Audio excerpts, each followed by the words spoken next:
এই রূহকে ধরে রেখেছে হযরত উলামায়ে কেরাম এবং কোরআনের হাফেজ সমূহ।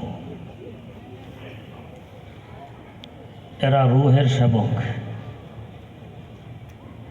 কেউ আছে দেহের সেবক, কেউ আছে রূহের সেবক। ইঞ্জিনিয়ার বিল্ডিং বানায়, দেহ আরামে ঘুমাইতে পারে, দেহের সেবা হয়, ইঞ্জিনিয়ার দেহের সেবক।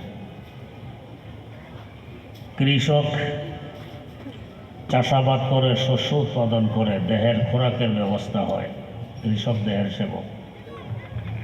ডাক্তার চিকিৎসা করে, দেহ আরোগ্য লাভ করে, আরাম পায়, ডাক্তার দেহের সেবক। যদি এদের নিয়ত ভালো থাকে অনেক সওয়াব। এমনকি মাখলুকের সেবার মাধ্যমে আল্লাহর ওলি হওয়া যায়।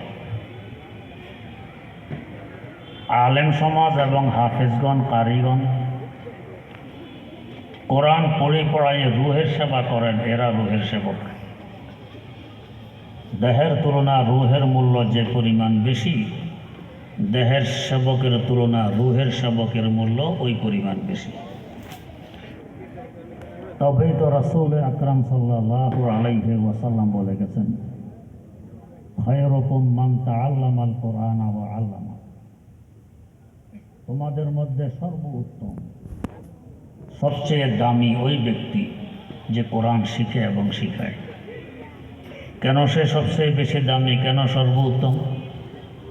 সে রূহের সেবক, তাই তার দাম এত বেশি। বাস্তব অর্থে এই মহান কাজ রূহের সেবা আমাদের মতো দুর্বল মাখলুকের পক্ষে কি সম্ভব? আল্লাহ রাব্বুল আলামিন তাই তো বলেছেন, ইন্না নাহনু নাযালনা যিকরা ওয়া ইন্না লাহু লাহাফিজুন। এ কোরআন আমি অবতীর্ণ করেছি, এর হাফেজও আমি। হাফেজ মানে রক্ষক। কিন্তু এই উম্মতের কিছু কচিকাঁচা, অধিকাংশ অপ্রাপ্ত বয়স্ক ছেলে মেয়ে এক একটি আয়াত কত হাজার বার পড়ে তারা সিনা ধারণ করেছে, ওরা নিজেও জানে না, আল্লাহ পাকই জানেন। তাদের এই মেহনতের বরকতে আল্লাহ রাব্বুল আলামিন নিজের হাফেজ টাইটেলটি এদেরকে দিয়ে দিলেন। এখন থেকে জগৎবাসী তোমাদেরকে হাফেজ বলবে। না হয় আজ পর্যন্ত কোনো মুফতি এই ফতোয়া দেননি যে যে কোরআন মুখস্থ করবে তাকে হাফেজ বলতে হবে। কোনো রাষ্ট্র এ আইন পাশ করেনি যে কোরআন মুখস্থ করবে তাকে হাফেজ বলতে হবে। অটোমেটিক মানুষের মুখে এই টাইটেল উঠে গেছে। কেন? আল্লাহ পাকের পক্ষ থেকে এসেছে, আল্লাহ নিজের টাইটেল এদেরকে দিয়ে দিয়েছেন। জগৎবাসী জাতি বিজাতি নির্বিশেষে এদেরকে হাফেজ বলে। অতএব এদের মূল্য অনেক বেশি, যেহেতু এরা রূহের সেবক। আমরা হয়তো তাদের হাতে ক্রেস্ট, বোরকা, পাগড়ি, সামান্য কিছু দিতে পারি, এটা আমরা আমাদের হিসাবে দিই। বাস্তব পুরস্কার তো আল্লাহ রাব্বুল আলামিনই দিলেন। তাই তো তাদের একটি পুরস্কার যে এমন 10 জন মানুষ যারা জাহান্নামী, এরা সুপারিশ করে জান্নাতি বানাইতে পারবে, এটা এদের পুরস্কার। পিতা মাতার মাথায় এমন মুকুট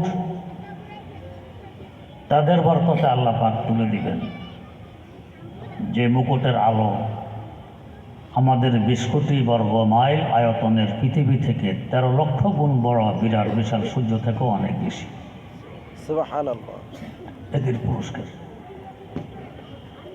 আল্লাহ রাব্বুল আলামিন তাদেরকে এই কোরআন সিনায় ধরে রাখার, কোরআন বুঝার, কোরআন অনুযায়ী জীবন গড়ে তোলার এবং কোরআনের মাধ্যমে এক জাতিকে আখিরাতমুখী বানানোর তৌফিক দান করুন।